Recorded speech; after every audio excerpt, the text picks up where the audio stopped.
warahmatullahi wabarakatuh. Assalamualaikum. Bismillahirrahmanirrahim. Alhamdulillahi rabbil alamin. Alhamdulillahilladzi hadana li hadza wa ma kunna linahtadiya laula an hadana Allah. Asyhadu an la ilaha illallah wahdahu la syarika lah. وأشهد أن سيدنا محمدا عبده ورسوله. اللهم صل وسلم وبارك وكرم على حبيبنا المصطفى وعلى آله وصحبه ومن تبعهم بإحسان إلى يوم الدين. أما بعد فيا عباد الله اتقوا الله. أوصيكم ونفسي بتقوى الله فقد فاز من اتقى.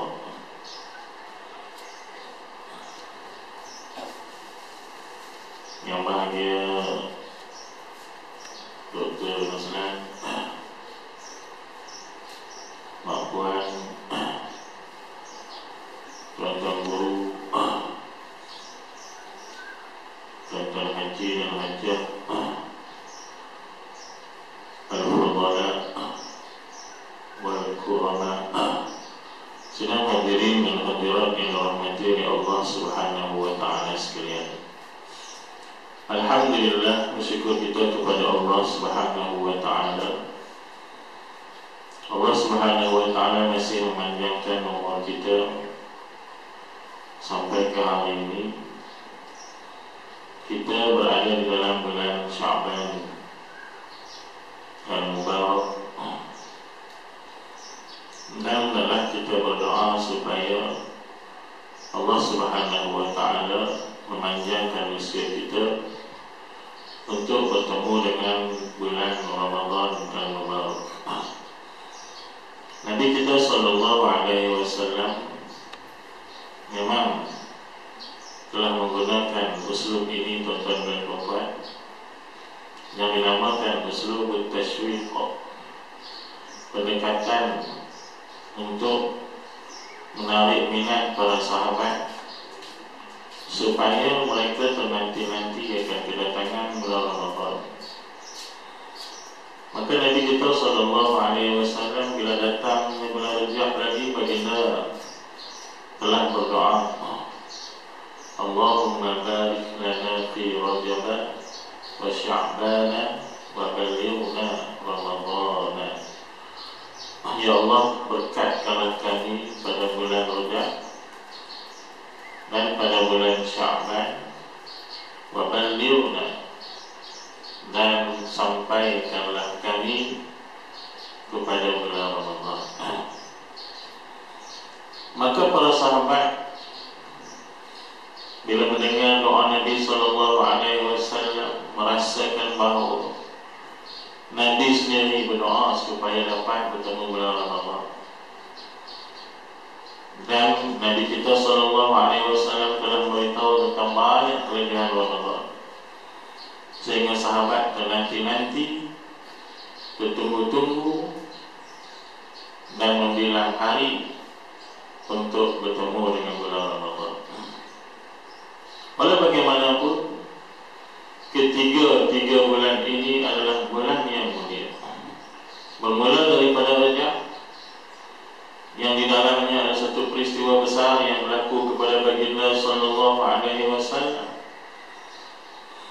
yaitu bila mana baginda telah diisrakan oleh Allah Subhanahu wa ta'ala dan dimi'rajkan oleh Allah Subhanahu wa ta'ala.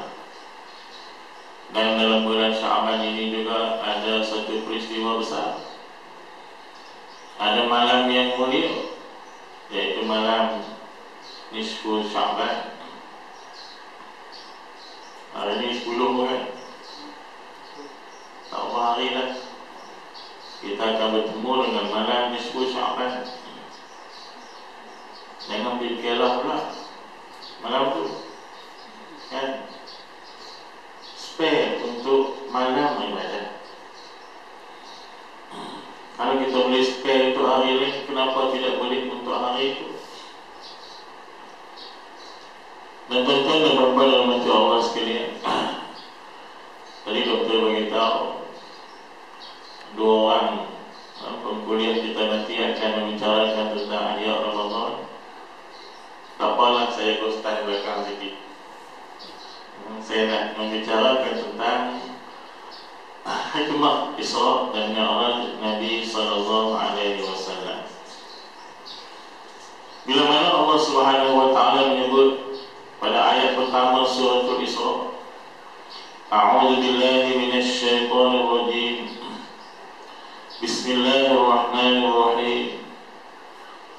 Subhanalladzi asra bi'abdihi lailan minal masjidil haram ilal masjidil aqsa alladzi barakna hawlahu linuriyahu min ayatina innahu was-sami'ul basir. Shadaqallahul azim. Maha suci Allah alladzi asra, yang telah memperjalankan bi'abdihi, dengan hambanya, yakni Nabi Muhammad sallallahu alaihi wasallam, lailan, pada malam hari, pada satu malam, minal masjidil haram, bermula daripada masjidil haram, ilal masjidil aqsa, kepada masjidil aqsa, linuriyahu, supaya kami, kata Allah, nak memperlihatkan kepada baginda, kepada dia, min ayatina, sebahagian daripada ayat-ayat kami, tanda-tanda kebesaran dan kekuasaan kami. Innahu, sesungguhnya dia Allah Ta'ala, was-sami'ul basir, dialah Tuhan yang maha mendengar lagi maha melihat. Bila Allah Ta'ala menggunakan kalimah subhan, kalimah lita'ajub, kalimah litanzih, kalimah yang digunakan untuk mensucikan sesuatu perkara, ataupun kalimah yang digunakan untuk menyatakan satu benda yang begitu besar, begitu pelik, begitu ajaib, begitu menghairankan, maka kalimah subhana ini maf'ul mutlaq yang mabni 'ala al-fathi, tak boleh tukar dari hujung dia. Bila pun kena subhana, tak boleh subhani.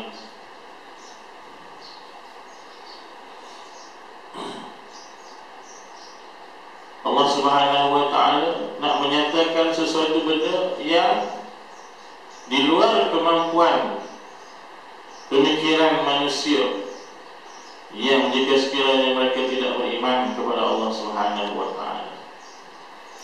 Sebab itu Isra Nabi SAW menurut jumhur ulama, mana mungkin hanya dalam mimpi, kerana digunakan subhana. Kalau dalam mimpi tak perlu guna subhana.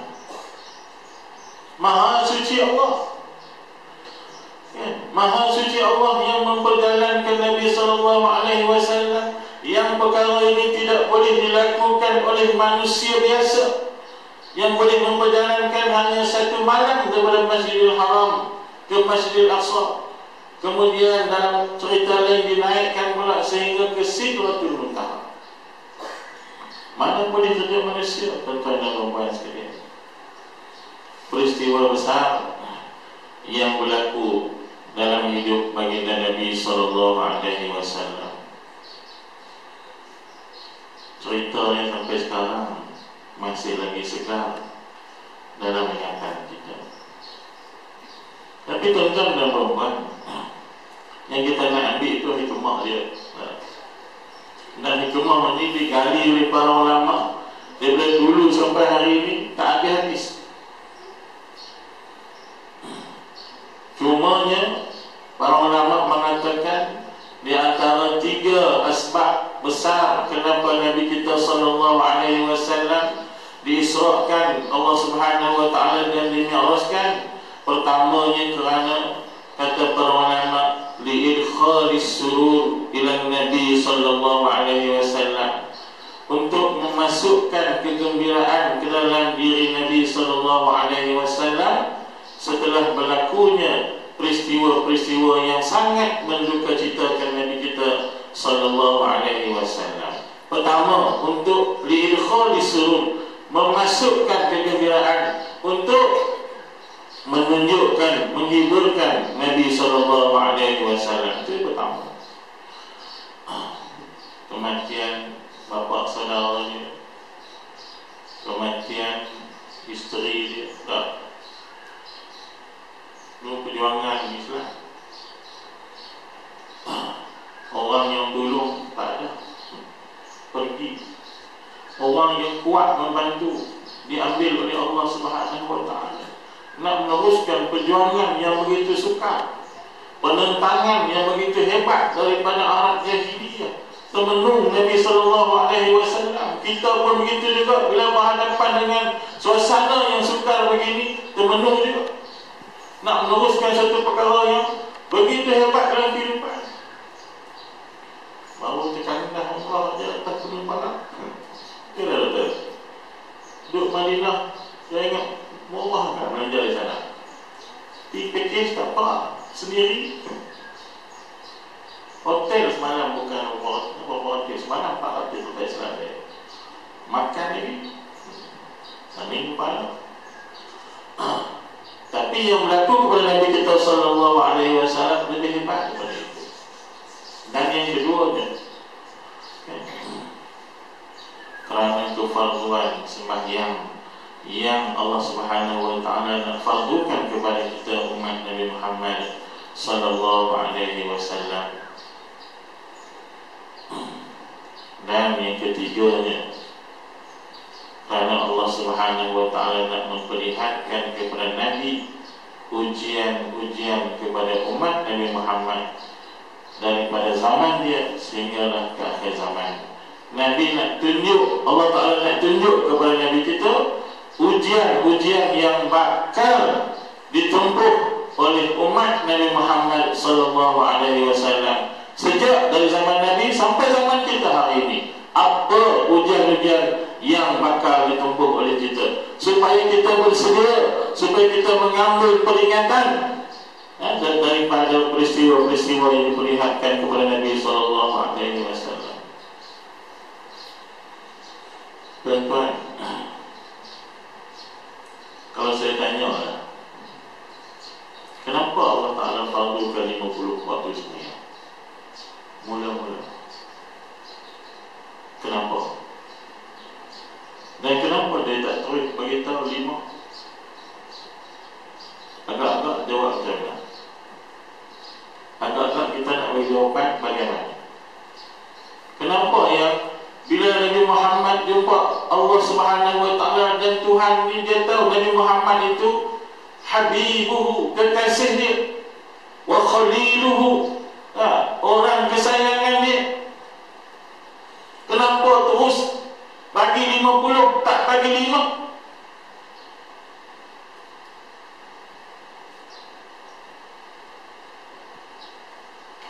Baik.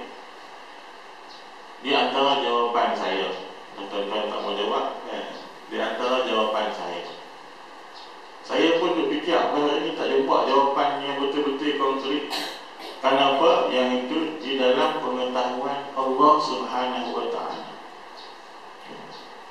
Pertamanya ayat Al-Quran yang Karim. Wa ma khalaqatul jinna wal insa illa liya'budun. Itu yang pertama. Allah Ta'ala sebut dalam Quran jelas, dan tidaklah aku ciptakan jin dan manusia, yakni kita, melainkan supaya mereka menyembah aku, supaya mereka beribadat kepada aku. Yang itu pertama jawapannya. Bila Allah Ta'ala ciptakan kita untuk beribadat kepada dia, maka sepatutnya ibadat kita adalah lebih kerap daripada yang kita lakukan hari ini. Sepatutnya itulah 50 waktu. Setiap setengah jam ataupun setiap kurang dari setengah jam kita kena beribadat, kita kena menyembah Allah Subhanahu wa taala. Sebab Tuhan sebut dalam Quran, aku tidak ciptakan jin dan manusia sebenarnya melainkan untuk beribadat kepada aku. Tapi kasih sayang Tuhan. Dan yang kedua, jawapan yang kedua, lihat ayat Quran juga datang dengan la yus'alu amma yaf'alu wa hum yus'alun. Ayat yang kedua, jawapan yang kedua, ayat Quran juga. Yang ini senang jawapannya. La yus'alu amma yaf'alu. Tuhan tidak sepatutnya ditanya tentang apa yang dia buat.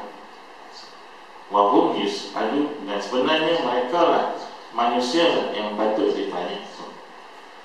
Kita tak sepatutnya tanya Allah, kenapa dia buat bagian-bagian, kenapa dia sakitkan kita, kenapa dia susahkan hidup kita, kenapa dia kandaskan kita di Madinah. Kita tak patut tanya Allah Subhanahu wa taala. Wa hum yus'alun. Mereka sebenarnya yang sepatutnya ditanya tentang perbuatan-perbuatan kita yang kita lakukan. Kalau tanya dalam bentuk nak tahu, tak apa. Kalau tanya dalam bentuk nak memprotes, nak mempertikai, alangkah jahatnya sifat manusia yang seumpama itu. Kita ni tanya ada dua kan. Selalunya tanya ni doktor, faham-faham je lah. Kita pun orang yang ditanya pun kadang-kadang faham. Orang tanya tu tujuan apa. Ada orang tanya benar-benar dia tak tahu. Dia tanya kerana dia nak mengetahui. Ada orang dia tanya memang dia tahu dah, tapi dia nak kenyan kawan sebelah dia, jiran rumah sebelah dia kan? Dia bukan tanya untuk dia nak tahu, dia tanya untuk nak supaya ustaz tadi bagi jawapan kena kepada kawan sebelah dia. Yang tu pertanyaan jenis lain juga. Yang satu lagi dia tanya kerana dia nak mempertikaikan apa yang disampaikan oleh orang yang menyampaikan tadi. Macam-macam jenis pertanyaan. Tetapi melihat kepada adab-adab yang kita disuruh untuk lakukan dalam majlis ilmu, maka bertanyalah sesuai dengan adab-adab yang dituntut kepada kita. Jawapan yang ketiga, kenapa yang Allah fardukan 50 waktu sembahyang. Sebenarnya tuan-tuan dan puan-puan, kerana dalam penghentian kita sepanjang hidup menjalani kehidupan kita menuju Allah Subhanahu wa taala. Ambil hikmah daripada Isra dan Mi'raj tadi. Nabi berhenti 4 kali. Betul. Di satu di Madinah, kedua di Madian, ketiga di Baitul Laham, keempat di Baitul Maqdis. Kita ada 4 perhentian. Begitu juga perhentian kehidupan kita. Perjalanan lebuh raya kehidupan kita, berhenti pertama, kehidupan pertama kita, dunia. Keluar daripada perut ibu, dunia. Kemudian perhentian kedua kita, barzakh. Perhentian ketiga kita, mahsyar. Dan terakhir, sama ada syurga atau neraka. Tapi perhentian yang paling singkat, perhentian yang paling sekejap dan paling pendek masanya, tidak lain dan tidak bukan perhentian dunia. Dan bahkan tuan-tuan dan puan, perhentian itu lebih singkat dan lebih pendek kepada umat Nabi Muhammad sallallahu alaihi wasallam. Kita, sebab itu Allah Ta'ala sayang kepada kita. Masa pendek, bekalan akhirat. Kalau kita nak cari cukup-cukup, mana nak ada dapat banyak. Jadi 50 waktu hamba kena ubat. Masa umur kamu sikit, pendek. Kalau umat Nabi Adam tak apa, kalau umat Nabi Musa lain, kalau umat Nabi Ibrahim panjang, kita umat Nabi Muhammad 70 kan.